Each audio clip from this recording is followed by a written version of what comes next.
Hello, and welcome to Get Recc'd. I am your host, Don Falgout. And I am your other host, Stephen Falgout.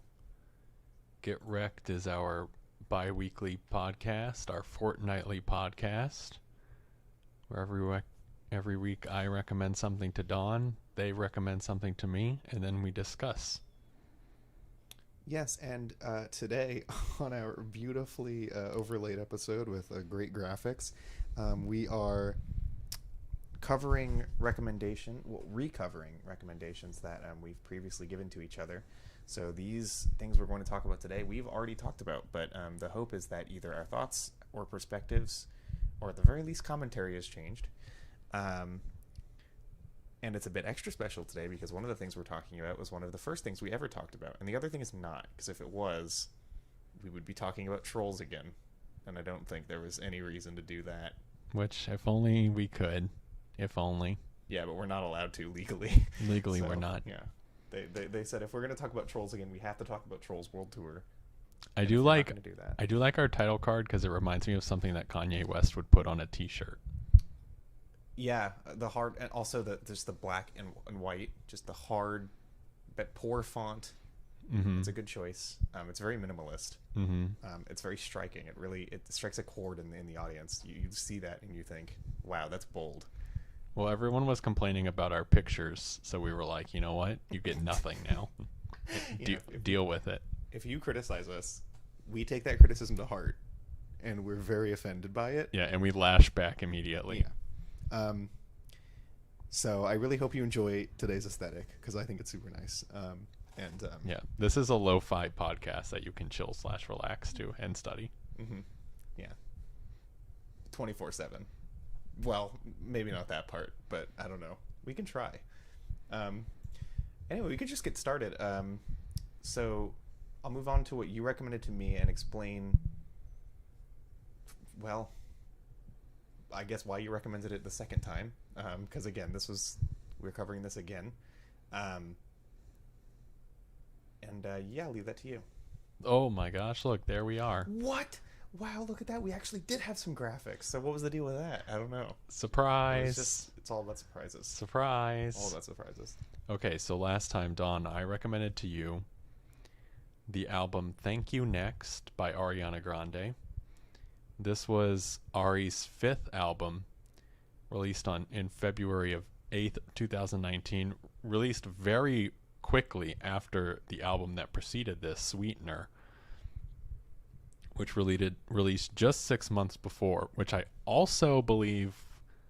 No, we did not talk about that one. We talked about My Everything first. We talked about My Everything, which was Ari's second album. This came a little later, and I think at the time that we talked about it, had just recently released, or very close to the release.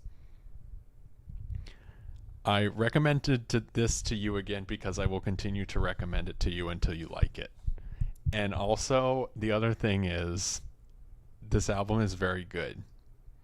And finally, my last point in my presentation is that this one was a much different tone than what we had talked about before. Because what I will also remind our listeners is that Thank You Next was a part of our Re-Rec series.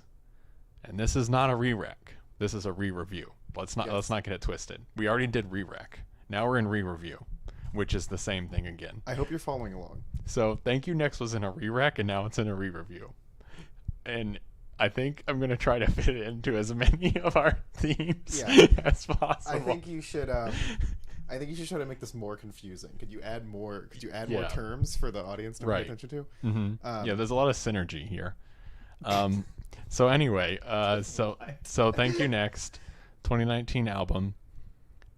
I will hand it off to you to talk about again. Yeah, totally. And the other thing I just wanted to mention to our audience is our podcast producers had told us if we don't say literally the same thing that we said last time, then they shut the whole podcast down. I think we're already screwed because I don't think that was the same speed. Well, starting from this point. All right, that's it, everyone. We're packing it in. They shut us down. Anyway, yeah. So. Well, wait, hold on. Really quick. I wanted to also mention that Quiet. I don't think that either of us went back. Is that correct? What do you mean, like went back and heard the things we said last time? Right. Yeah. So if we repeat points, I apologize. I'm sure that y'all are such super fans that you remember every single word of the last episode. So if we repeat ourselves, you might be a little annoyed. I'm sorry. But again, I just want to mention that the producer said we are legally contractually obligated to do so. And it's better if you all pretend that we did, so that if they tell us we didn't, you can all back us up. Yeah. In the exit survey after this podcast, are going to ask all of our viewers whether we said the same thing. Yeah. So be ready to lie. Anyway, I didn't say that. That was a joke. Okay. So finally, yeah. Well, I remember getting this recommended to me because I remember, I actually remember more what I said about My Everything than this album, and it was pretty harsh. And I don't know how much of that I would take back. But this album, I remember that it was better than that. I knew it was better than that, but that was about all I had to say. I didn't really like it at all, aside from like one or two songs. And I definitely did turn around on it from then. So yes, it definitely is a good album. It's definitely, I mean, I didn't go back and re-listen to My Everything. I'm not really interested in it, but and it is very different. She has kind of morphed her style in a couple of ways as she's progressed throughout her career. My Everything and her album before that, Yours Truly, were definitely, first and foremost, were pop albums, but also, and we talked about it as well because I remember this, they tried to harken back to kind of a 90s R&B style, and a lot of that influence kind of shown through. Now for My Everything, a lot of those tracks became much more radio, very contemporary pop tracks at the time. As she progressed throughout her career, that sound has become a little more mature, and I think you can already feel that here. And I will say, and I don't think you have specifically listened to Sweetener, but as I mentioned, this album released 6 months after Sweetener, which is kind of wild too, because I'm sure we'll talk about it, but there were a lot of life events going on for Ari in that time frame. So to be able to record all that amount of music is probably very difficult. But generally, this has a very similar sound to Sweetener. It's a much more mature sound than what the first two albums were going for. When you hear like, she still definitely brings that like contemporary R&B, like pop sound to this album, but there's also like a lot of trap. It's like mix that with trap, like trap drums on like every single song, coupled with her, singing.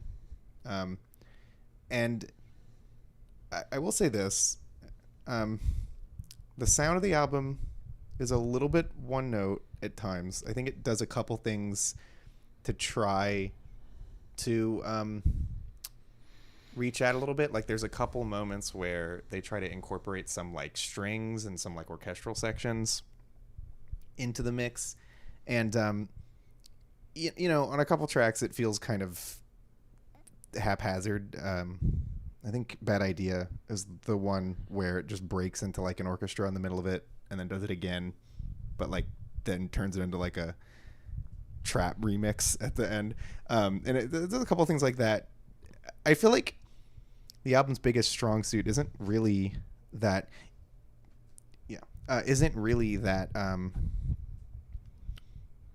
that it has like a super adventurous sound or anything. It's more just that I think the songwriting is good, consistently good, and the album is a lot more narratively interesting than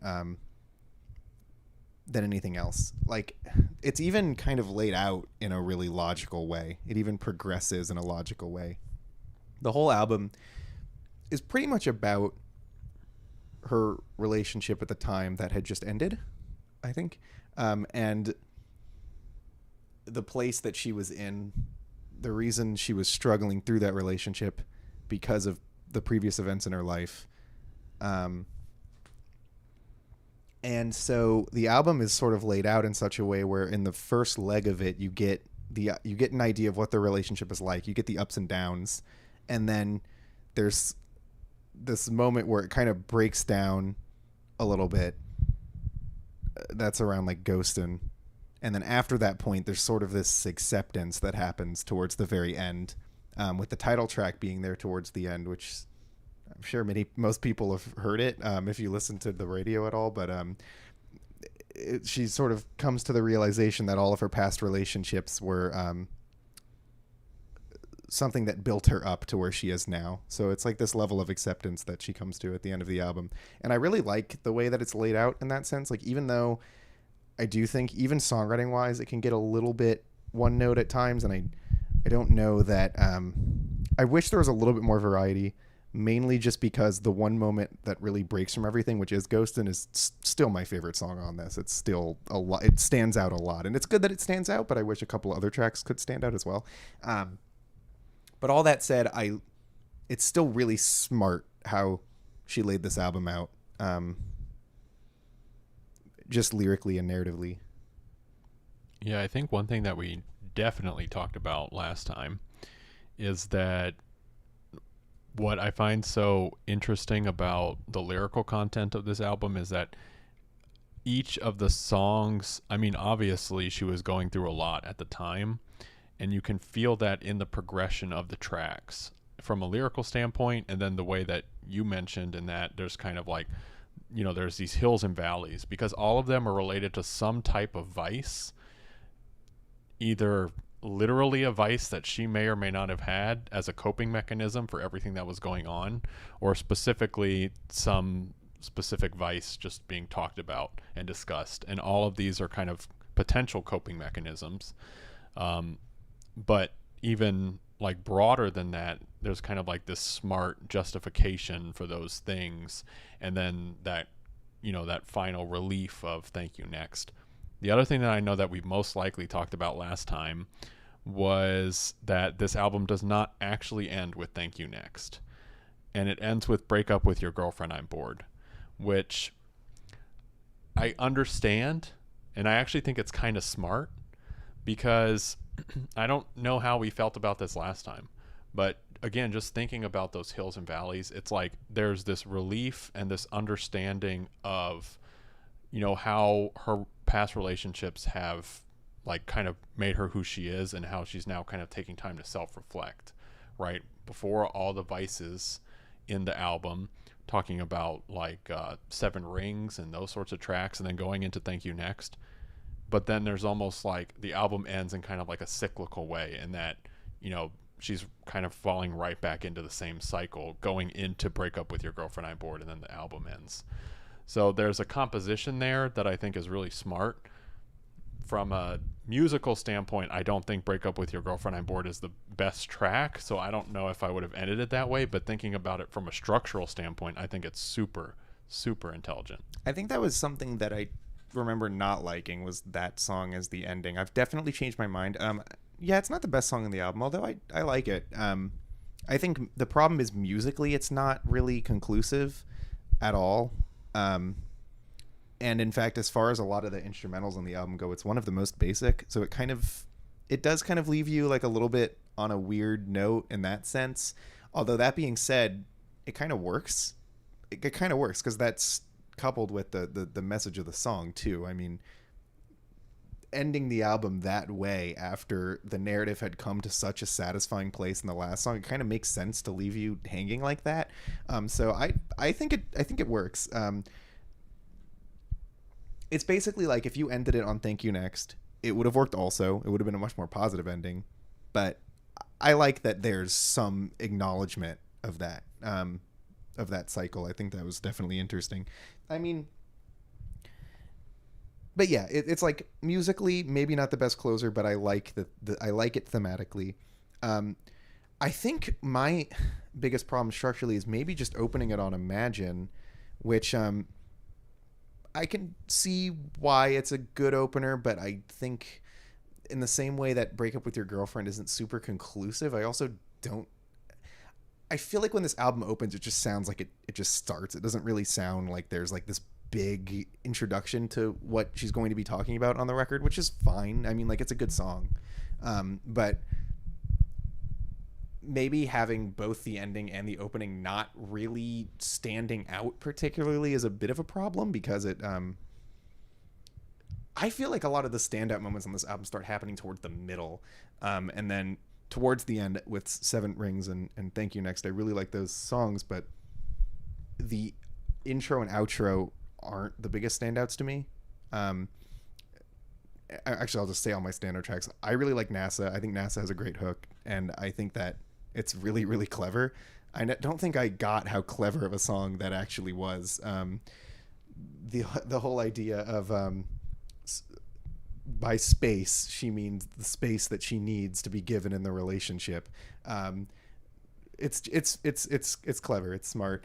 And Ghostin', that was the song that stood out to me when I was first listening to it. Yeah, and I think we need to talk about that one, because I think when we talked about it last time, I had asked if you thought that she would ever play that song live, because it is honestly one of the most raw, emotional, like, first of all, it's 100% warranted. You know, again, she at this point had gone through an incredible amount of heartache and pain, and like we were just talking about it before we started recording, but essentially to this point, she had just ended things with Pete Davidson, at the time her fiance. One of her ex-boyfriends, Mac Miller, had recently passed. She had in London a performance that ended in a bombing of the arena. She basically had it pretty tough for a long stretch there. And Ghostin' is just one of the most raw emotional tracks I've definitely ever heard from a pop artist, that's for sure. Like, that is a track that is just incredibly powerful, and it's an incredible track too, like not just from a lyrical standpoint, but from the actual composition. And I think at the time I asked, do you think she would ever play that live? And I've seen her live since, and no, I don't think she ever would. And honestly, that it even made it onto a studio album is wild to me. But it would completely ruin the mood for sure. Oh, absolutely. And I mean, well, it does that in the album too, but that's a good thing. I think it comes at the right place, and because it's kind of the only song that isn't like a trap song at all. It's got no trap beats, no Swedish songwriters, but it has it's completely strings. And it sounds like an art pop track, or like you'd have like a big string backing, and then it's different. It stands out, and yes, like lyrically, I think it's very clear specifically what she's talking about in the song is Mac Miller's death, and she's in the middle of the relationship, and she keeps grieving with Pete Davidson. Yeah, and she keeps grieving over him, and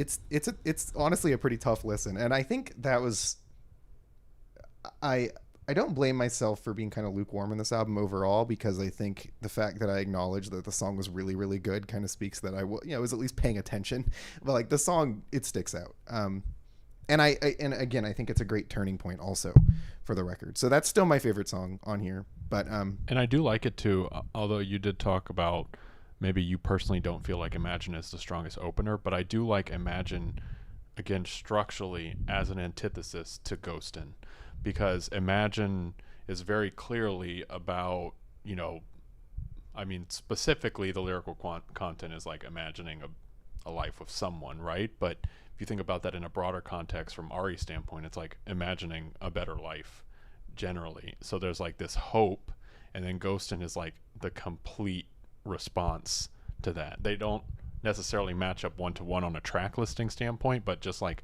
that ability to have that call and response between those two, I think is pretty strong. Yeah. So that's pretty much most of my positives. I mean, so the other thing I wanted to talk about, and I'm sure you're going there too, because I'm pretty sure the one that we both agreed on was Bloodline. Because I'm pretty sure at the time Bloodline was the one that we both agreed was not the strongest on this thing. Yeah, maybe. Well, I think my least favorite, we can talk about that song first, but I think my least favorite was Seven Rings, which I've completely turned around on because that song slaps. But I will say about that song actually real quick, like I can see why I didn't like it for sure. Like there's things about it that are kind of off-putting. I mean, it's like an interpolation of my favorite things, which is weird. It works. It's weird though. But I think that like super hedonistic lyrics on that one are really, really, really good, coming 2 tracks off of Ghostin', and that begins to get to the end cycle of the album. And it's like it's almost like she's descended so far that now she's just like, I don't give a fuck. Like, I just like cool things. I want to buy cool shit. And, you know, hearing that song as a single on its own, it could sound really like almost like bling era hip hop kind of thing, where it's just like, okay, I mean, you buy stuff, but when it's placed on the album, I think it takes on a completely new meaning that I like a lot. So that track grew me a lot. Bloodline, I actually, I'm not sure what we maybe. I mean, I didn't like really any song other than Ghosting before, but I think it's solid enough. It'd be in my lower tier of tracks, sure. But if I had to say the tracks that I think are the weakest, I don't like Fake Smile. I don't think I don't think there's any bad songs, but something funny about Fake Smile actually is that it samples the same song that Wu-Tang sampled on their song Tears, and the sample is used in the exact same way. And I wonder if it's an homage or not, but I always found that funny. It definitely is. Might be. Yeah, it very well might be. Very much is. Which is fun, but it doesn't suit Ari that well. I just don't think I like it lyrically, but that's about it. And in my head's the other song that I'm not too into, because I feel like that song coming out, maybe everything would have kind of paled coming after Ghostin', but it just doesn't really follow it up too well, and even thematically. So those are what I would say are the low points of the album. But yeah, maybe I said Bloodline before. I don't know. Yeah, I did want to mention, because you talked about like 7 Rings coming off of this as a single, and a few of these did come off as a single. I mean, I feel like of those that did, Thank You Next is probably the one that stands alone strongest. But the other thing I would agree with you about is, it's like, I feel like all of these tracks are made so much more powerful and so much stronger by the nature of being on an album together. And I'm not sure I can say that for a lot of pop artists, especially mainstream pop artists. Like, this is an album that I feel like you really need to experience as an album to get the full context and the full structure and the full effect of each of these tracks individually. Now, a lot of them are bops. Like, you can definitely listen to them by himself, but I feel like cohesively and structurally, they're just so much stronger by the nature of listening it as an album experience, which I can't even honestly say about Ari's other albums, truly. I mean, most of her other albums really are just a collection of absolutely songs that are meant to be played as singles. But this is, I mean, these have those for sure. Like, there are singles that came off of this, but you can tell that there was a very structured plan and a cohesion that goes into these that really makes the album experience really good. Yeah, I agree with that. I disagree, and I don't disagree with it. I just think one thing that throws a loop in it as an album is, again, I feel like one of the biggest flaws is that it becomes a little bit one note. Not lyrically, it's just that it's not just that the sound is similar, because I don't mind that inherently, and she does a good job of you know, it's not like all the hooks sound the same or anything. I mean, the songs separate themselves, but I don't feel like the sound of this album is that good. That's probably my biggest complaint. I mean, the songwriting is really good, the lyrics are really good, the progression of the album is really good, but like, production wise, it's okay. I mean, it sounds pretty standard. It definitely doesn't sound bad. One thing that bugs me about it, especially listening on headphones like this, I think Ariana Grande and a lot of pop artists nowadays focus on streaming platforms, as they know people are listening on streaming. They know people are putting it on in the background. Like, they're very aware of that. The producers are very aware of that. And as a result, when you actually sit down and listen to a lot of these, they just don't sound that great. I find it weird listening to some of the songs on this album. I can tell that her voice is being melodined to shit. Like, they are putting every note in exactly the perfect place. And I don't really get why they're doing that, because she is an incredible singer. You don't need to manipulate her voice like that. And yet when I listen to songs like Imagine and stuff, I can hear, like, even the wavering of her voice seems manipulated to get everything as perfect as possible. And it puts me off a little bit, because for an album this emotionally vulnerable and this raw, I don't like that it sounds so perfect. Uh-oh. Something fell. I don't know. I don't know what y'all heard. And so that would be my main complaint. It feels like on the performance side of things, she sings all the songs super, super well, but there isn't really much room for that vulnerability or that humanity to come through. Even on Ghostin', I mean, it's still like so pristine. And that is why I think it gets kind of one note, because I'm just not, even though the songs are thematically changing around a lot, I'm just not hearing it in the performance. And I don't even think it's Ari's fault. I just think it's that the producers were like, this needs to be like right on the note, pitch perfect at all times. And it lets me down in that sense. And I also think, additionally to that, even stuff like the drum production and everything is so pristine to the point where there just isn't really a lot of room. And that is why I think the orchestral elements of this album don't work that well. I like that Ghostin' is entirely comprised of those elements, but even on that track, it just doesn't feel like there's any space to the album, and I just wish there was more, especially since, I mean, with trap production and with the production of this album, you generally want to go for like an atmospheric kind of spacey sound, and you can hear they're trying to do that. It's just not really getting it. And so that, I think that's what I mean when I say it's one note. I don't mean that the sound is all the same or that the songs all sound the same. It just doesn't really sound super open, and it fatigues me a little bit. And that's my main complaint that I have with it now. Though aside from that, I definitely think it's better than I did before. So, Okay, you want to wrap this one up? I think we can. So I think, so I would give this album a 7. I think I gave it a 5 before, so I would give it a 7. I like it a lot more now. My favorite track's still my favorite track, and I still think it stands out through the rest of the album. Though all the singles now, I don't know what the singles were, but 7 Rings and Thank You Next I like a lot. I would enjoy it. I think Imagine was the other one. Imagine. Yeah. I'm pretty sure. Narratively, it's super good. It is. It's well written. I think my main letdown is the production, really, more than anything, and also just the fact that some songs aren't quite as good as others. But there are some really strong hooks on here, and I think as far as like this kind of sound in pop music goes, this is like a really well done album. And like, when I think of an album like this, I think of like a Spotify album. You put it on Spotify, you stream it in the background, you play it. It's like, this is really, really good for that, because it works as an album, but all the songs are pretty strong. And I mean, it's like even further listening is rewarding because it is a meaningful record and a really personal record, and it's super admirable for that reason. So would I recommend it? Yeah, I think so. Especially if you like mainstream pop at all. I mean, this has got to be one of the better records to come out of that recently. So yeah, I mean, listen, you said that you were recommending this to me so that I would like it. I didn't know if I would, but I do.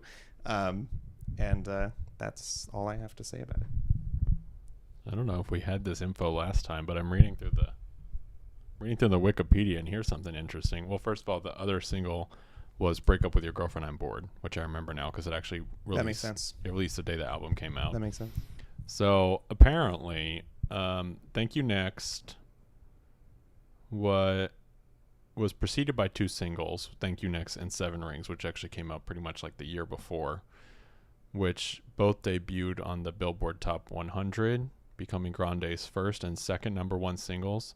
Break Up With Your Girlfriend I'm Bored became the 3rd single on the day of the album release, peaking at number 2. This is where it gets kind of interesting. All of its 12 tracks entered the Billboard Hot 100 with the singles, occupying the top 3 spots, making Grande the first solo artist to ever achieve it. Oh, to get all 3 spots at once? Mm-hmm. Wow. So that's pretty strong. I mean, I know Thank You Next definitely became a gigantic hit. Yeah. Yeah, I don't remember what I gave this last time, but I would definitely give it an 8, a 9, somewhere in there, 8.5 maybe. Let's call it right in the middle. I don't know if that's better or worse than last time, but I'll tell you that this still has sticking power. I'll still listen to this. I mean, I generally really enjoy Ariana Grande's music, and this is, I would pretty squarely put this as the best album that she's ever produced, easily. I would recommend it. I think that, first of all, it's like easy to listen to, really. But I think if you really take some time to kind of do a deeper listen, really understand that lyrical content, understand kind of the background of this, I think it makes it an even better experience. So, yeah, I recommend it. And we can move on to what you recommended to me. Yeah. So I recommended to Steven Captain Beefheart and his Magic Band's Trout Mask Replica from 1969. This was the first thing I... nice. This is the first thing that I ever recommended to Steven. And, of course, this is the legendary experimental rock album by Captain Beefheart, the legendary one. Should we do a little behind the scenes here? Well, I don't know what you mean by that, but well, sure. Because, I mean, I don't know if we've ever really dived into kind of the behind the scenes of the podcast. Sure. But this was, of course, the first thing that you recommended to me, because it was also our very first episode.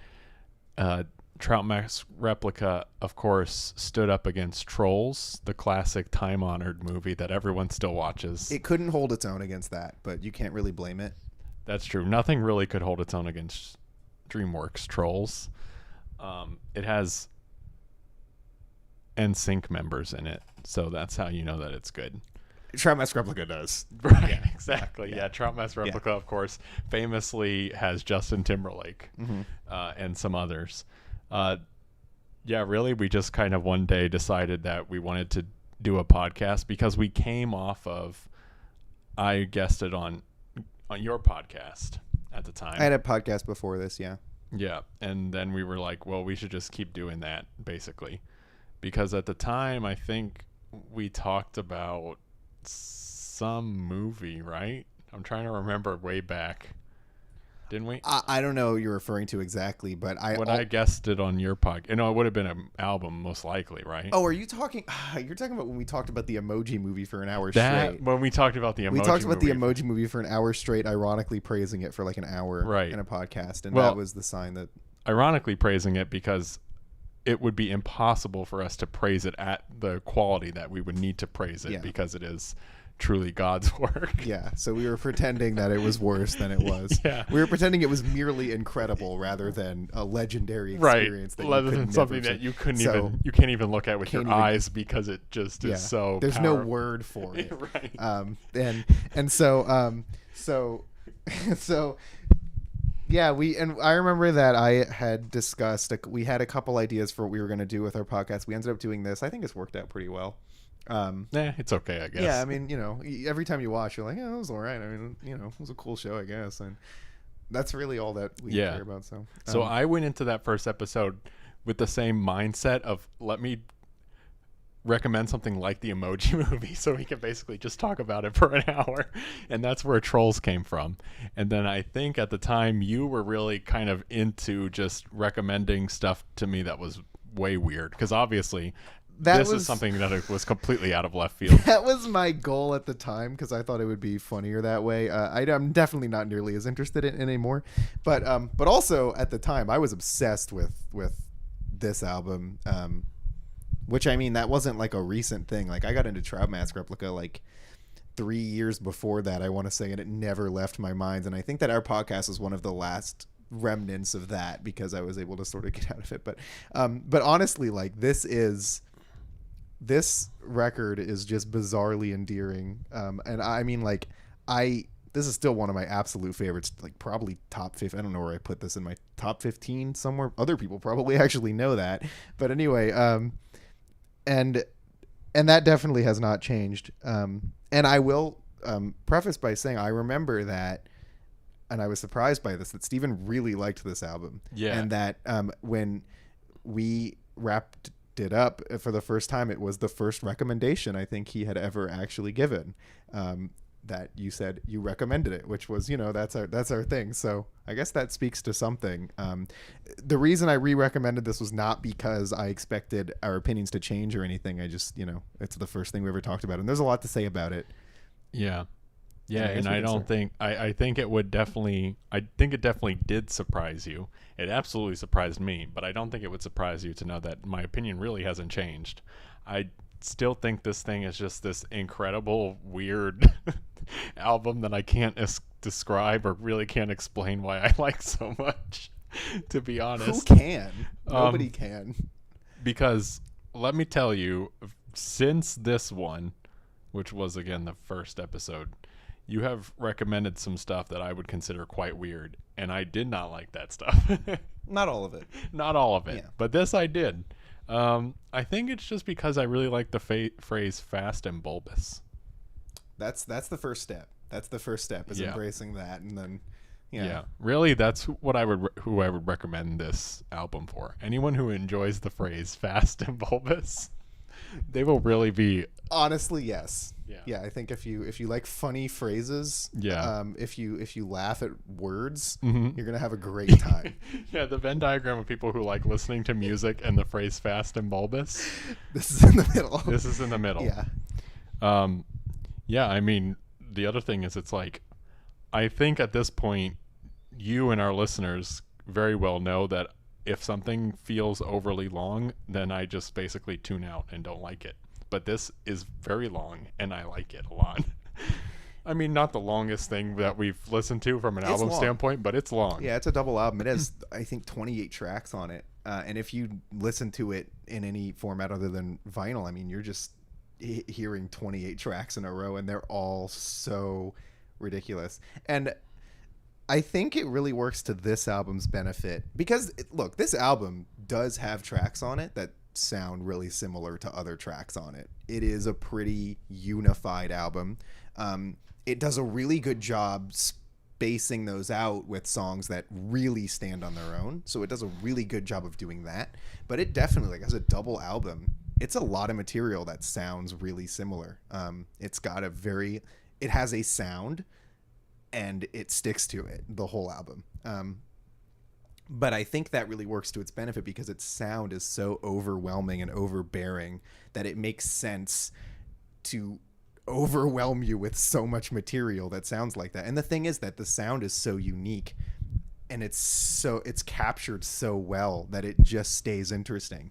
Because, like, you know, you'd think there's only so many times that you can play two asynchronous guitar melodies in both ears before it gets kind of old, but it really doesn't.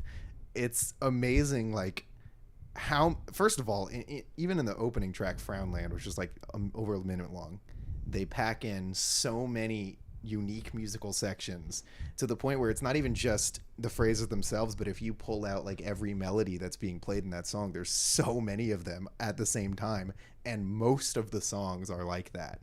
They have so many ideas that they throw at the wall here that it's like, even though it's a ton of songs and even though a lot of them are similar, it's like there's so much to pick out of it that you can't, like, it can be pretty easy to tune out, I think, if you're just like, I can't deal with this. But I mean, if you're paying attention, you can't tune out because it's just always making you pay attention to it. Yeah.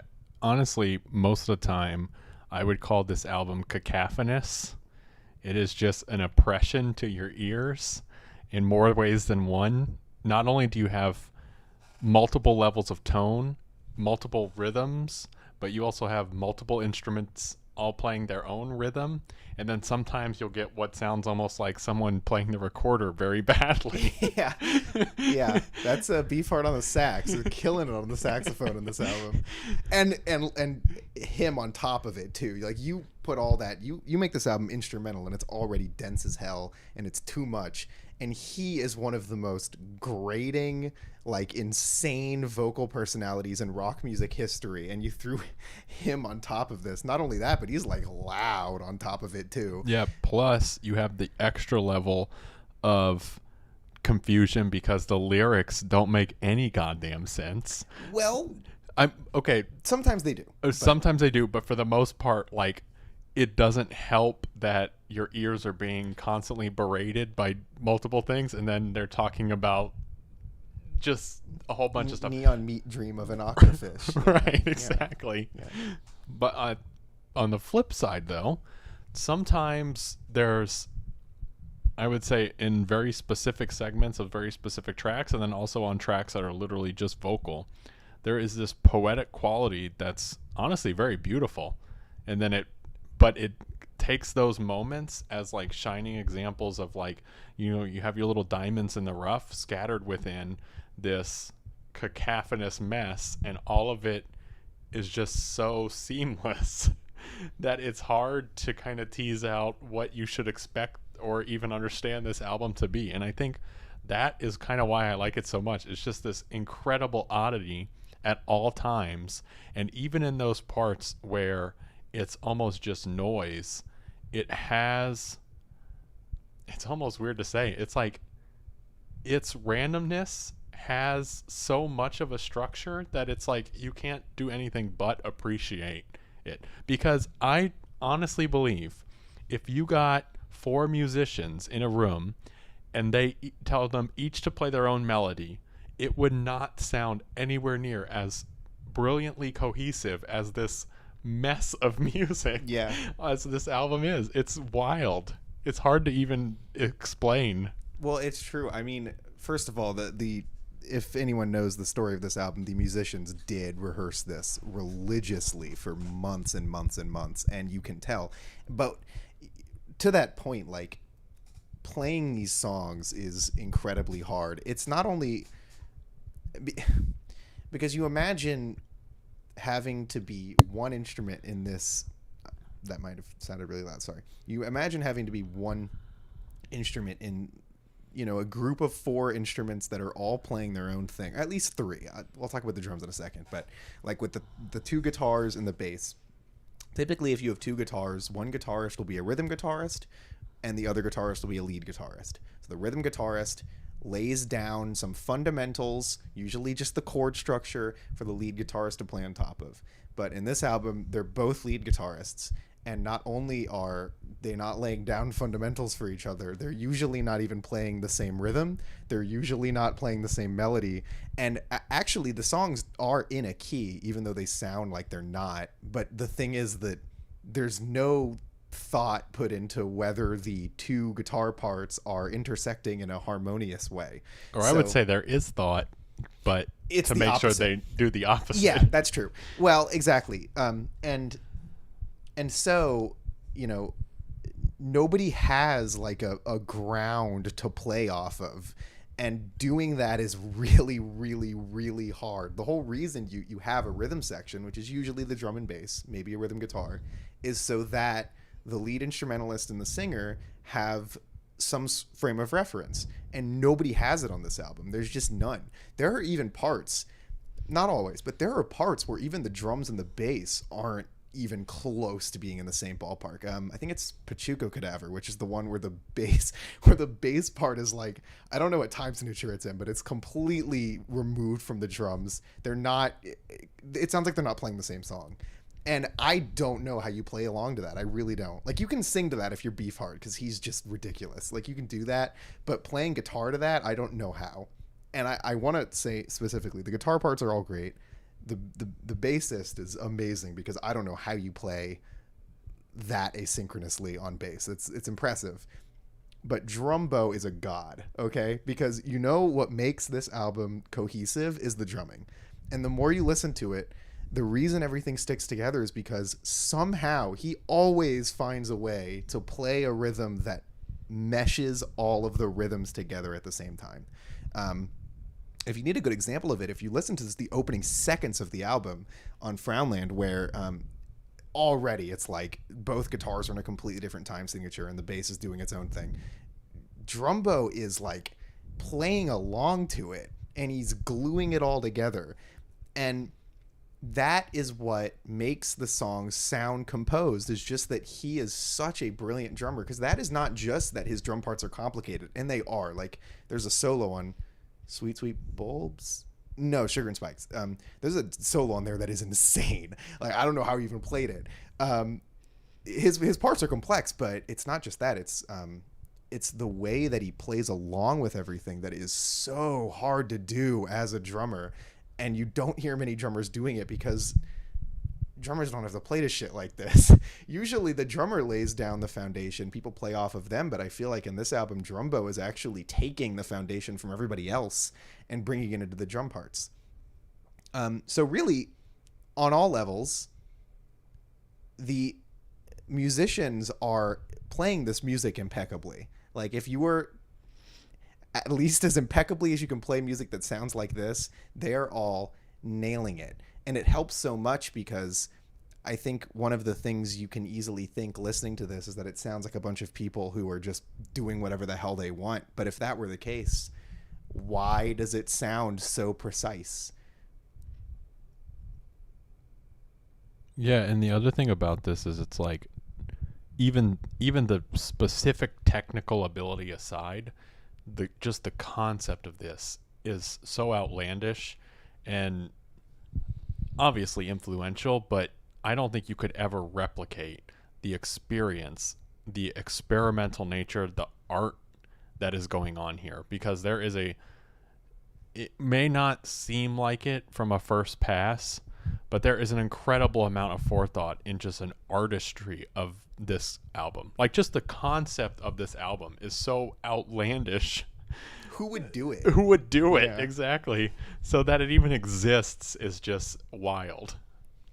Yeah, totally. I mean, I think that, and it is influential, I think that this album's legacy has been carried on in math rock. I don't know if you've ever heard math rock, but if I had to think of one genre that carried on this album's legacy, it would be that. And the point of math rock is incredibly, ridiculously complex rhythms and drumming, and constant changes of time signatures and things like that, but in a way that's designed to be cacophonous and chaotic.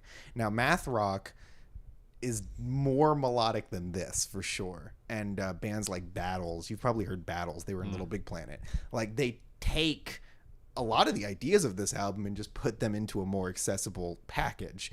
But a lot of the same ideas are still there. I mean, the concept of playing around with as much chaos as possible, and finding a way to stick it all together in some way is very much what I think that genre does. Now, that being said, I don't think that listening to math rock, it sounds like this album. I don't think like this album just doesn't sound like anything. If you made an album to sound like this, it would just sound like you were trying to copy it. There's no way that you can carry on this legacy perfectly and make something different. Like, it is a unique record that nothing else can really touch on its level, I don't think. And I think that's what makes it so great. It's just like so distinctly unique. I will say also, just kind of peeling the curtain back a bit, the other thing that I like, thinking back to our very first episode, and I would say for the first like 10 episodes, I used to take incredibly extensive notes while like, you know, experiencing a thing. I absolutely don't do that anymore. Sorry, everyone. This podcast has gone to shit. I never did.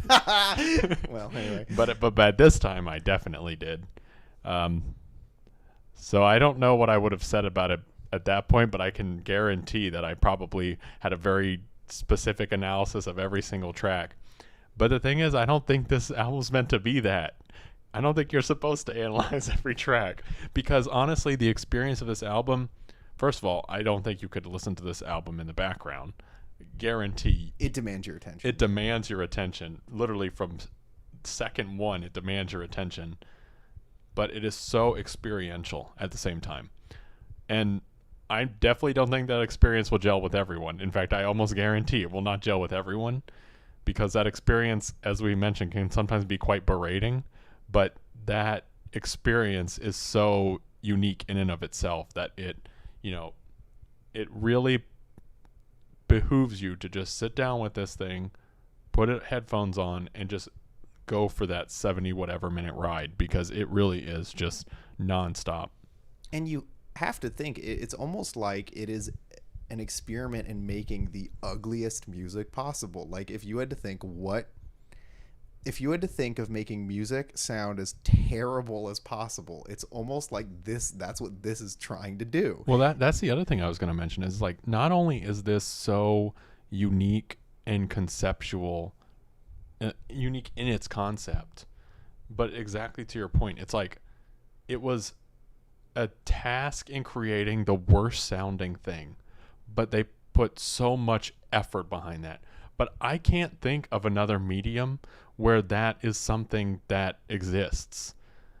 Because honestly, it is sort of uniquely musical in its quality, right?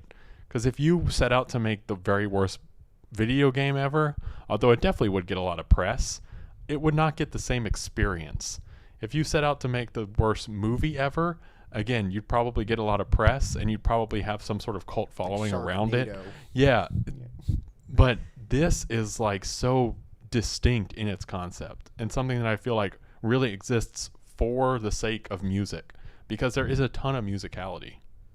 Yeah, I mean, and that's the thing, like, saying it's the worst sounding music ever, it's like, I don't know, you can tell that's kind of the point. It's supposed to be off-putting, it's supposed to be disharmonious at every single step of the way, but that's a sound that sounds good, actually. You can kind of get into it in a weird way. I mean, in the same way that, like, a film or a video game can be intentionally unpleasant and be a really good experience because of it, it's a lot like that. So I agree with you. It's like unique to music because of the disharmony is just a thing you can't really accomplish in another medium. I mean, you could definitely throw together visual imagery that's clashing and terrible, though it would just hurt your eyes. I mean, you could do it. Although I guess you could like layer on a bad soundtrack at the Yeah, same time but or something. then it becomes sort of musical, doesn't it? Exactly.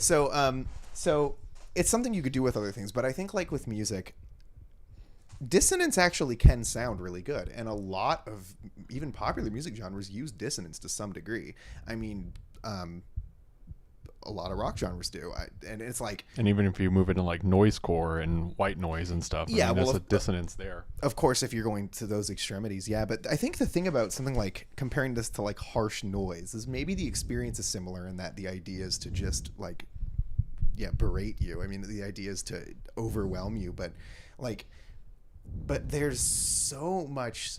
There actually is so much melody in here. It's just composed in such a weird way. One thing we haven't even really mentioned is that this album is really rooted in blues. Like, it's super, super blues. And when you pull apart all of the melodies in the album, a lot of them are just blues licks. I mean, because the album is panned left and right, you really can isolate the sounds if you want to. Just take off one headphone and you will hear a blues lick on both headphones. It's just in the way that it's all put together that makes it so incredibly disharmonious, which is kind of another reason why, it's one thing to set out to make the worst music possible or the worst film possible, but when you go in with that mindset, your idea is, oh, I'm going to make something for people to laugh at, to see and think, oh, this is so bad. But like, that's not really what you're talking about here. You're talking about like the worst music possible in the sense of what is the most scientifically bad music possible. Like, what makes music sound bad to our ears? Well, usually when you're playing two notes that aren't harmonious or something like that. But there's so much intention to it. And I mean, look, Beefheart's other albums, Beefheart is strange. He's always been strange, but not to this level. And a lot of his other albums are just like kind of blues rock albums with a sort of artsy sensibility to them. You hear that here, but it's like taking that sound and overwhelming you with it. And I think that's another thing is I just don't know, like, anybody, especially today, who tried to accomplish a similar effect. This wouldn't work in the same style, I don't think. It's unique to hear a blues voice do this, which is just another cool aspect to it. It's like, it's crazy because it feels like there's so much to say about it, but like the experience of listening to it can completely take you out of that mindset. It completely makes you forget about analysis because there's just no way to analyze something that's hitting you like this. And I think that's just what fascinates me so much about it. There's so much to say, but like listening to it, anybody can go listen to this right now and be like, what? Like it, and this came out in 1969 and it still has that effect. I think that's amazing. And that's all I really have to say. Yeah, and I think I can wrap it up too. Then do it. So, I don't know what I gave this originally, but I think I'd give it a 10 at this point. Like, it's just so unique. Such a very unique and distinct thing that we've talked about, and I still really very much enjoy. And as I said, I recommend it to anyone who likes the phrase fast and bulbous. Yeah. Yeah, I mean, I give it a 10 completely. I don't think we were doing scores at the time. So this is their first, I think this is the first time we've given this a number. So now it has a number. Now you know that you can like it. Yeah, I mean, I recommend this album to honestly anybody.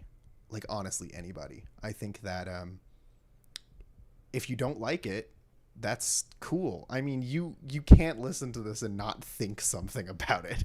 Like, this is not music that you can think as that was average. Like, what? How would that even work? Like, it is an experience that is so unique. I think everybody should try to have it. Even if it's just taking in one song. You can listen to Frownland alone. You kind of get the idea. If it's too much for you, you might not want to take in the whole album, but still, like, just something like that. Yeah, I think I agree. I mean, I don't know that I think that in terms of everything we've talked about, and though we have talked about forms of noise music or industrial music or experimental music in various different forms, like, this stands out among all of that because it just is so uniquely composed. It's done in a way that other people just don't do, and that is amazing because it's an old album now. You'd think there would have been time. But nobody can touch it, and that's just awesome. So yeah, that's all I have to say about that. I think we should move on to what we're gonna recommend next time. And now we're about to get all minimalist on you again. Oh, that's my recommendation. That doesn't make sense. You're supposed to go first.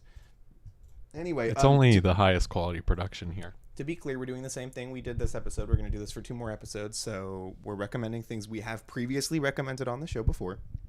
Maybe something contentious, or maybe just something we'd like to talk about again. So I will let Steven start. Okay, so I am going to recommend to you what I consider to still be one of the worst movies I have ever seen in my life. And that is Valerian and the City of 1,000 Planets. This was a 2017 now at this point film from Besson, who was also known for some other movies that we've talked about. That would be Fifth Element. Fifth Element, yeah. And Besson also did like Lucy and his famous one that I'm forgetting now. But yeah, next time we will talk about Valerian and the City of 1,000 Planets again. Nice. Well, I'm going to recommend an album that was one of our most contentious, but we might be able to have new perspective. Well, you might be able to have new perspective on it because I re-recc'd something related to it later, and maybe it will add context. So I am recommending Filth by Swans. After that episode in our first re-rec trilogy, I recommended their album To Be Kind, which is completely different, but you also really, really liked it. It might be worth hearing like one song from that again or whatever, not the whole thing, but getting an idea of it. And I do think that hearing what the band came to do later adds a lot of context to their earliest stuff that maybe will, if not change your mind, at least give you something new to say about it. And that was one of our most differing episodes, if I remember right. There were a few, but that one sticks in my head because I remembered it was another one that sticks out. No Love Deep Web, which is similar because I ended up re-recommending something for that, so I'm considering it. But anyway, that will be that. Otherwise, we're back to our amazing opening screen here. That's beautiful, and I guess we'll see you then. As always, we are on Castbox. I've been getting better about putting them up on there as soon as I can. So if you're listening on Castbox right now, we actually stream these live on YouTube at the YouTube channel Casting 404. So you can see all of our incredible graphics. You can, which always unique, always a new experience, always blows your mind. This week in particular, you're really missing out on quite the experience. Oh, it's gonna get better from here. I'm gonna really go in. So be looking forward to that. And you can catch us live, watch us, stay in the chat while we're doing this, or catch them afterward here as well. If you are on YouTube, you can also find us on Castbox. The link to that's usually in the description. It won't be on this episode for a little bit, so if you really want to find it, you can dig a couple episodes back. You should find the link. And on Castbox, you can download the Castbox app and listen to us on the go. I think that's really all I have to say about that. I think we're doing a good job sticking to 2 weeks, so we're going to keep trying to do that as best as we can. That was always our intention, was to do it bi-weekly, but or fortnightly, as you've put. But sometimes we just, almost every time we get thrown off in some way. So I think we'll say we're going to try better, and we have been. Mm-hmm. Do you have anything else to say before we wrap it up? No, just with this episode in particular was a real throwback. So we thank you all for listening to what is 66 episodes, but as we've seen, now we just unfortunately passed 69 total if episodes. You count our bonus episodes, we did pass 69, but don't worry, we will have another opportunity to honor the funny number, the funny sex number. So you can look forward to that. I don't know what you're looking forward to, just seeing the number on screen, I guess, but it is laughing the whole time. It's quite silly. Thanks for sticking around. I mean, it's been a ride. It's going to keep being a ride. It's only get downhill from here. It's only going to get worse. So I hope you're ready to stick with us. With that, those were our thoughts. Those were our recommendations. Get Recc'd.